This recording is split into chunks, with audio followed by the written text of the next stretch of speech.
গরম গরম রসগোল্লা খেয়েও বরের নাকি মন ভরেনি, আরও নাকি মিষ্টি খেতে ইচ্ছা করছে।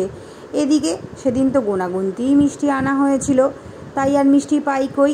তার চাইতে বরং ঘরে কতগুলো কলা ছিল, ভাবলাম ঘরে থেকে থেকে কলাগুলো এমনিতেই তো নষ্ট হচ্ছে, তার চাইতে বরং কলাগুলোর গতি করি আর তার সঙ্গে মিষ্টি কিছু বানালে বড় খুশি হয়ে যাবে।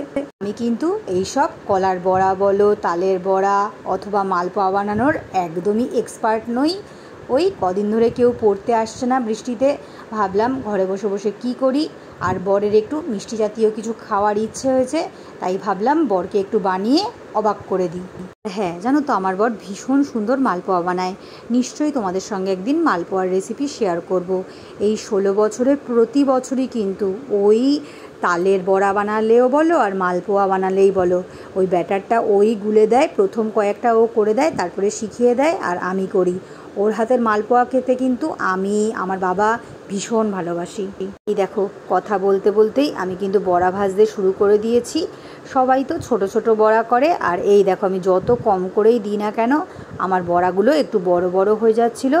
যাই হোক, বর আসার আগেই কিন্তু আমি সব কটা বড়া ভেজে নিয়েছিলাম।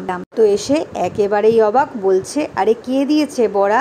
আমি বলছি আরে কেউ দেয়নি, আমি নিজেই বানিয়েছি। সে তো কিছুতেই বিশ্বাস করবে না। যাই হোক, বর খেয়ে কিন্তু বলেছে বেশ ভালো হয়েছে, কিন্তু সত্যি কথা বলতে ওর মতন ভালো না হলেও মোটামুটি কাজ চলে যায়।